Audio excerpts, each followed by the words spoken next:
সবাইকে স্বাগত জানাচ্ছি ভিসা প্রফেসরের আজকের এই ভিডিওতে। আশা করছি আপনারা সবাই ভালো আছেন এবং সুস্থ আছেন। আপনাদের দোয়া এবং মহান রব্বুল আলামিনের অশেষ মেহেরবানিতে আমরা সবাই ভালো আছি এবং সুস্থ আছি, শুকর আলহামদুলিল্লাহ। দর্শক, আজকে আমরা যে বিষয়টি নিয়ে আলোচনা করব সেটা হচ্ছে যে সার্বিয়ার নতুন আপডেট। সার্বিয়ার যে আপডেট সেটি হচ্ছে যে আপনারা ইতিমধ্যে যারা 2024 সালে আবেদন করেছেন তাদের আশা করি ইতিমধ্যে সবার অনলাইন হয়ে গিয়েছে এবং এই অনলাইন প্রক্রিয়াটা কিন্তু প্রসেস চলছে, অর্থাৎ এটি এম্বাসি একের পর এক পর্যালোচনা করছে এবং ভিসা দিচ্ছে।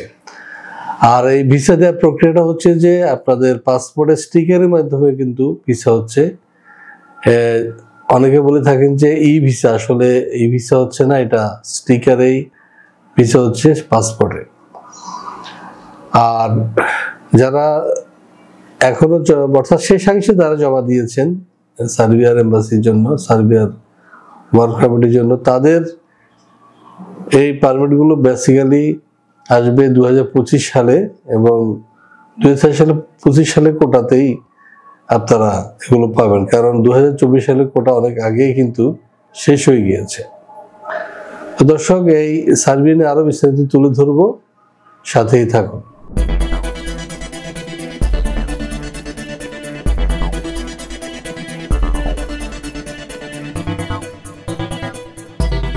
তো দর্শক, কথা হচ্ছিল সার্বিয়া নিয়ে।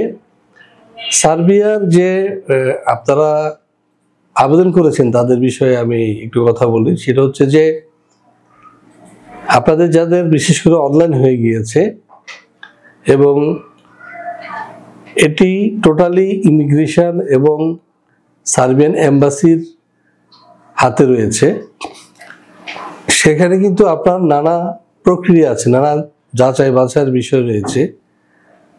এখন আপনাদেরকে আমাদের যারা ক্লায়েন্ট রয়েছেন সম্মানিত, আমরা কিন্তু তাদের সবাইকে ওই সার্ভারের ইমেল পাসওয়ার্ড দিয়ে রেখেছি যে তার ফাইল সে যেন নিজেই দেখে।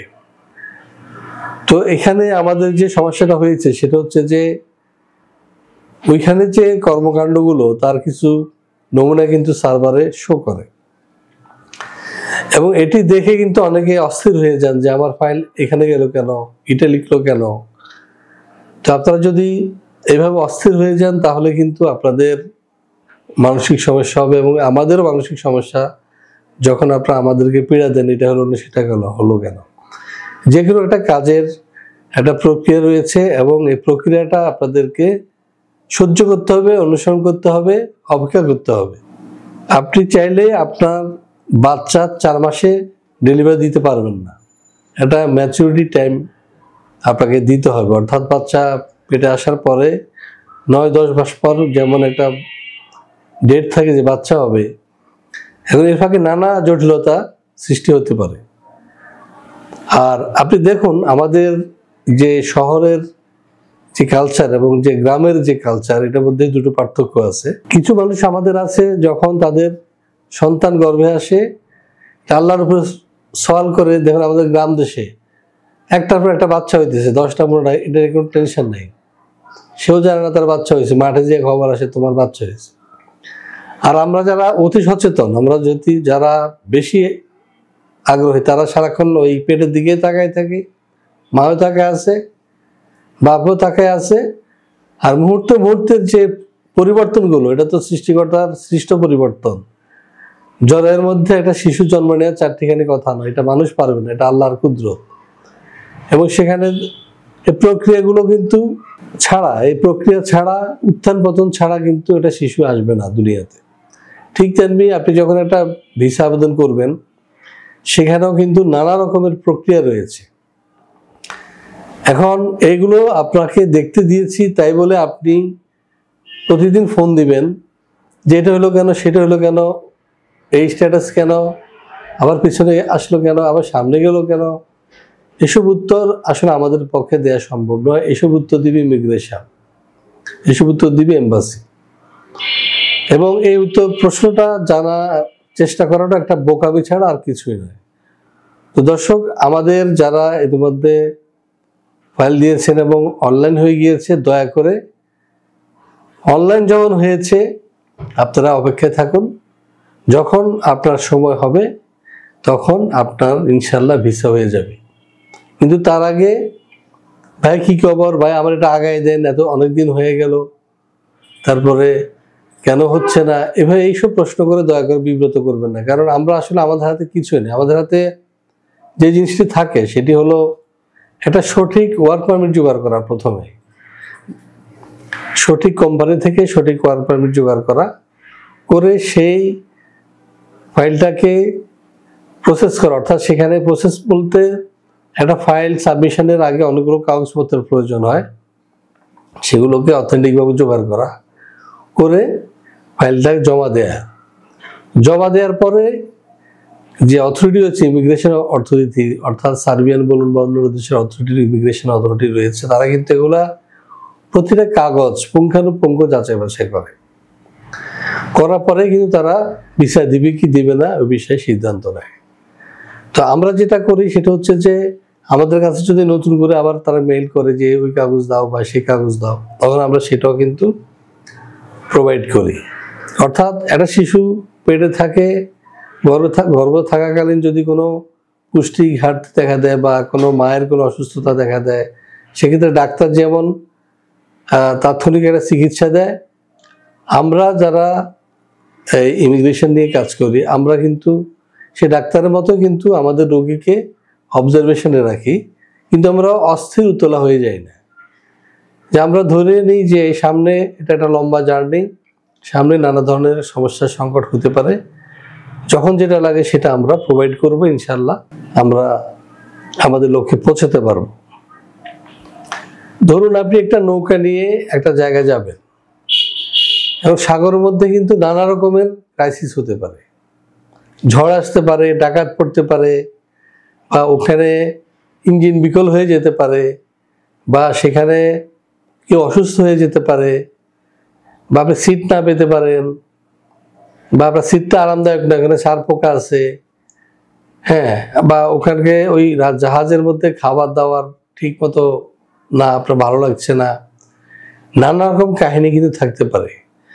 কিন্তু যারা ধৈর্যশীল, আল্লাহ বলছে মানুষকে সবসময় ধৈর্যশীল হওয়ার জন্য, যারা ধৈর্যশীল তারা কিন্তু এসব কিছু গায়ে মাখে না, এবং তারা চিন্তা করে যে বিসমিল্লাহ করে যাত্রা করছি, আল্লাহ আমাকে আমার গন্তব্যে পৌঁছে দেবে। আমাদেরকে কি করতে হবে? আল্লাহর উপর ভরসা করতে হবে। আসলে মানুষ চেষ্টা করতে পারে, কিন্তু আপনি যে আশা করে আছেন, আপনি যে ফলের প্রত্যাশা করে আছেন, আপনি একটা গাছ লাগিয়েছেন, ফল হবে কি হবে না, সেই ফল মিষ্টি হবে না, তেতো হবে না, টক হবে, সেটা কিন্তু নির্ধারণ করেন সৃষ্টিকর্তা। তো আমরা বেশিরভাগই হলাম যে বাংলাদেশের মুসলমান, আমরা কেন এত অধীর হয়ে যাই? তো যাই হোক, এই কথাগুলো আমি আজকের এই আলোচনায় এই জন্য এনেছি যে আমাদের যারা সার্বিয়ার বিশেষ করে অনলাইন হয়ে গিয়েছে, তাদের মধ্যে অনেকেই প্রতিদিন ফোন দিয়ে মানে অস্থির করে তুলেছেন আমাদের, কেন হচ্ছে না, কবে হচ্ছে না, কবে হবে, তারপরে এমন কেন তেমন কেন, এসব প্রশ্ন উত্তর দিতে দিয়ে গিয়ে আমরা কিন্তু অন্যান্য যারা সাধারণ যারা ক্লায়েন্ট রয়েছে তাদেরকেও আমরা সময় দিতে পারছি না। তো সুতরাং দয়া করে আপনারা নিজেদেরকে একটু নিয়ন্ত্রণ করুন, ধৈর্যশীল হন, এবং ধৈর্যের ফল সবসময় মিষ্টি হয়ে থাকে। এবং আমরা আমাদের জায়গা থেকে ইনশাল্লাহ আল্লাহকে বিশ্বাস করি, এবং আল্লাহর রহমতে আমাদের জায়গা থেকে আমরা সৎ রয়েছি এবং সততার সাথে আমরা কাজ করছি। কেউ যদি আমাদের সাথে অসততা করে সেটা তার দায়, কিন্তু আমরা ব্যক্তিগতভাবে বলতে পারি যে ভিসা প্রফেসর সততার সাথেই তার ক্লায়েন্টের জন্য কাজ করে, চেষ্টা করে, কারণ এটি তার বিজনেস। এবং আপনারা যদি সফল হন আমাদেরও সাফল্য, আপনারা যদি সফল হন তখনই আমাদের ব্যবসা, আমাদের সাফল্য এবং আমাদের উন্নতি। সুতরাং আপনারা হয়তো একটি ফাইল নিয়ে টেনশনে আছেন, আমরা 10 জন বা 100 জনের টেনশন মাথায় নিয়ে কাজ করি, কিন্তু আমরা টেনশন নিই না। আমরা জানি যে এটা চেনা পথ এবং ইনশাল্লাহ এটা হবে। মাঝখানে নানা রকমের চ্যালেঞ্জ আছে, সেগুলো মোকাবিলা করার জন্য আমরা সবসময় প্রস্তুত থাকি। সুতরাং এ নিয়ে ভাবনা চিন্তার কোনো কারণ নাই। তো দর্শক, আজকে আমি সার্বিয়া নিয়ে আর বেশি বাড়াবো না। এই বিষয় নিয়ে আলোচনা করলাম যে আপনারা যারা ফাইল জমা দিয়েছেন দয়া করে অধৈর্য হবেন না।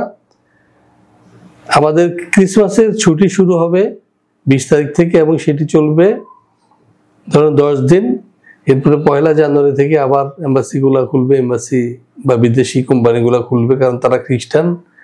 তারা এই বড়দিনটাকে বছরে একদিন লম্বা সময় জুড়ে উদযাপন করে এবং লম্বা সময় একটা ছুটি থাকে।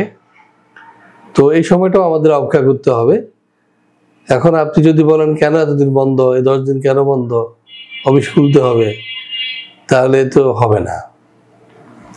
তো আমরা মনিটরিং গ্রুপের মধ্যে রেখেছি আপনাদের যাদের আবেদন জমা হয়েছে, এই আশা করি আপনারা ভিসা পাবেন টুডে অর টুমরো ইনশাল্লাহ। তো দর্শক, আজ আর কথা নয়, যারা ভিসা ব্যবস্থার মাধ্যমে ফাইল জমা দিতে চান তাহলে পাশে দেওয়া নাম্বারে ফোন দিন অথবা সরাসরি চলে আসুন আমাদের অফিসে। আমাদের অফিসের ঠিকানা house 67 road 5 Merul Badda DIT project, Dhaka.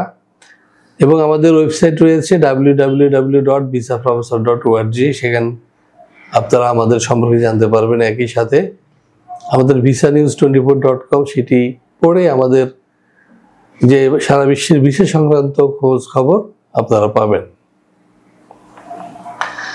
তো দর্শক, সবার সুস্বাস্থ্য এবং দীর্ঘায়ু কামনা করে শেষ করব আজকের এই ভিডিও। ভালো থাকুন, সুস্থ থাকুন এবং নিরাপদে থাকুন। আল্লাহ হাফেজ।